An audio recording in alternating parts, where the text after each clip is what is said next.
Hai guys, konnichiwa, annyeong, it's me, Kika Kiki.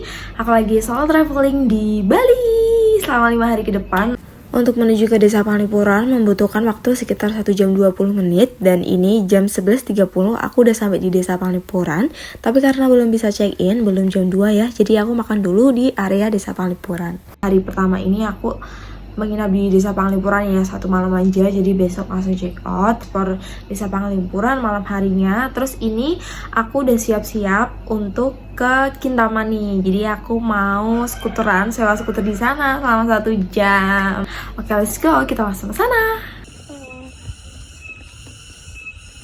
Ramai banget dan ini macet. Aduh. Oh, terus ini ada Indomaret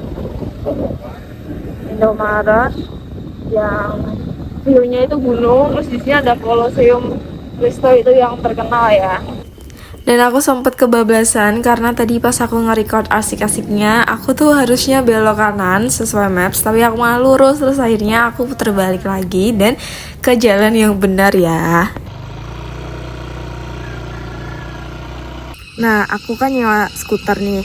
Nyewa skuternya tuh selama 1 jam. Dan ini adalah rute terakhir, rute paling ujung di sini. View-nya bagus banget. Dan ini tuh sewanya 1 jam. Tapi di sini aku tuh ada masnya yang nganter itu selama setengah jam. Nah, nanti setengah jam sisanya tuh dilepas, kita boleh kemana aja. Jadi nanti jam 6 harus balik ke sana tepat waktu. Nah, tapi kita nggak boleh jauh-jauh, soalnya mungkin rutenya agak kurang kali ya. Nah, ini untungnya cuacanya tuh bagus banget guys. Nah, ini untung banget aku pas datang ke sini cuacanya tuh bagus banget, jadi gunungnya kelihatan jelas. Terus aku langsung balik lagi ke Desa Panglipuran, tapi aku sempat mampir dulu berhenti di sini untuk foto. Ini tuh areanya yang tadi pas aku nge-vlog yang di sebelum Indomaretnya. Dan kalau aku nggak nginep di Desa Panglipuran, aku nggak akan tahu kalau warga di Desa Panglipuran jam 7 malam itu sudah pada masuk ke rumah masing-masing. Artinya tidak ada kegiatan lagi di luar rumah yang sepi banget dan gelap.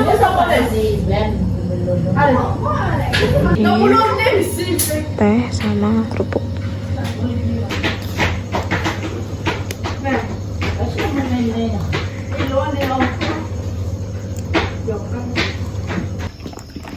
Aku baru tahu guys, ternyata kalau di Desa Panglipuran itu kita cari makan malam itu nggak ada karena semuanya udah pada tutup. Nah, ini aku nemu satu yang masih buka, benar-benar satu doang yang masih buka. Nih di warung ini, tadi masuk ke sana. Nih suasananya benar-benar gelap banget gitu loh. Oke, mari kita kembali ke penginapan untuk istirahat karena besok pagi aku mau ke Elago. Pagi-pagi banget ya kita ngejar sunrise, dan semoga cuacanya cerah supaya mendapatkan momen sunrise begitu guys. Oke, mari kita tidur. Hai, ini adalah hari kedua aku di Bali. Jadi hari ini jam 5 pagi aku mau ke Elago untuk berburu sunrise. Dan kebetulan ini cuacanya juga bagus ya. Semoga nanti kita di sana dapat sunrise. Tadi aku bangun jam 4 pagi, tapi nggak langsung siap-siap ya karena males-malesan banget. Di sini dingin banget guys. Jadi aku sekitar setengah 5 tadi baru persiapan, dan ini baru selesai jam 5. Terus nanti aku mau langsung ke Elago, perjalanan sekitar 30 menitan. Dan jam 5.30 tepat aku udah sampai di Kintamani di Elago, dan ternyata itu di jalan hujan gerimis gede-gede gitu.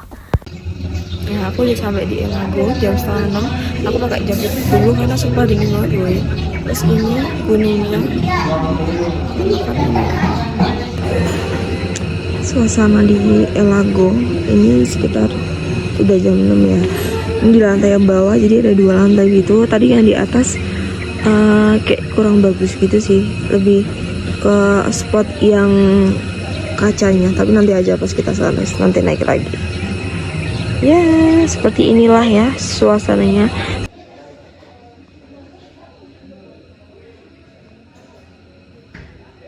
Dan jangan lupa foto di spot kaca ini, karena ini ikonnya di Cafe El Lago ya, kalian tahu sendiri. Dan tapi aku nggak dapet sunrise di sini, but it's okay karena view-nya bagus banget.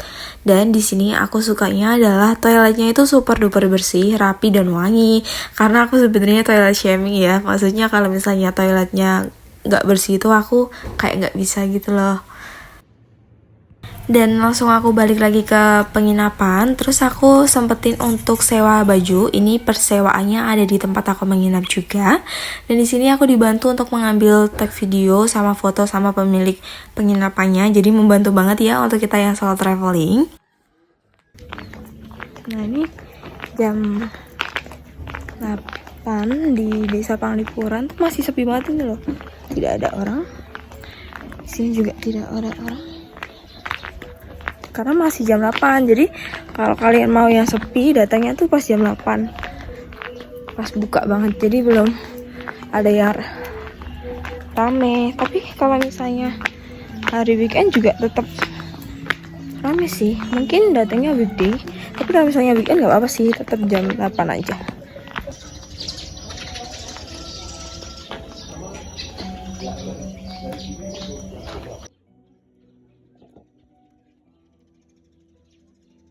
Ini adalah kondisi sekitar jam 9.30, udah rame banget ya. Jadi kalian kalau mau sepi datangnya jam 8 pagi. Nah guys, di rumah 56 itu ada 4 kamar. Jadi dua bangunan sama nih. Bangunan yang 1, 2, terus ini 3, ini 4. Nah aku nginepnya yang di ujung sini ya. Terus ada kolam ikannya, dan ada ikannya tentu dong. Terus ada meja kursi, kalian bisa sarapan di sini. View-nya kebun sebelah ya, sambil suara-suara alam gitu. Terus kamarnya ini lengkap, ada AC, ada TV, terus dapat amenities, handuk. Terus di sini ada 2 colokan, 1, 2, sama ada nakas ya, laci nakas isinya 3, 1, 2, 3. Terus di sebelah sana juga ada. Terus kita dapat aqua juga 2. Nah, menurut aku di antara yang lain, rumah nomor 56 ini yang paling estetik ya, maksudnya bangunannya tuh kayak lebih modern gitu loh. Nah terus kacanya tuh pintunya tuh pintu kaca, nanti digeser. Terus kita tuh kalau udah check in ya udah tutup aja supaya nggak kelihatan. Tapi kalau misalnya kalian mau dibuka sambil mau lihat-lihat depan juga it's okay, tidak masalah. Breakfast hari ini nasi goreng, ini udah include sama penginapannya.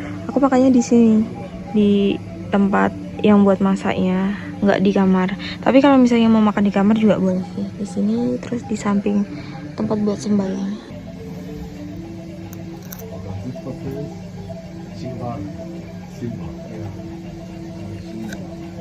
Hey guys, ini aku udah check out dari Desa Panglipuran. Nih desanya. Terus perjalanan ke Seminyak tuh sekitar 1,5 jam. Perjalanan ke Seminyak sekitar 1 jam 25 menit dengan mengendarai Fazio ya kita ya. Ada my koper dan my bag. Oke, let's go. Kita ke Seminyak. Dan aku udah sampai di Seminyak, ini sekitar jam 2.30. Karena tadi itu macet banget, yang harusnya perjalanan 1 jam 20 menit. Harusnya tadi aku jam 1.30 udah sampai. Tapi karena macet banget, yang bener-bener macet gitu, jadi molor panjang banget dan lumayan capek ya. Akhirnya aku istirahat dulu, mandi, sempet tidur juga. Lanjut nanti sorenya aku baru explore lagi ke daerah pantai untuk berburu sunset. Nah untuk menginapnya aku menginap di cafe di daerah Seminyak, deket banget sama Pantai Kuta. Di sini aku pesan yang double bed dan nggak dapat breakfast ya. Cuma kita setiap hari itu ada layanan pembersihan kamar. Jadi worth it banget sih karena kita capek masuk lagi ke kamar dalam keadaan yang bersih.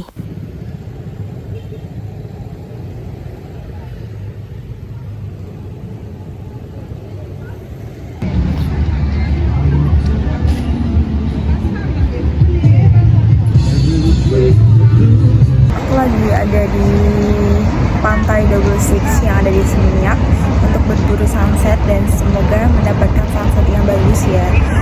Kalau aku lihat di Google sih sunsetnya bagus itu jam 5.30 sampai jam 6.30 dan ini jam 5.15.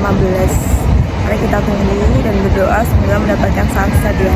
Kita jalan bahas sunset.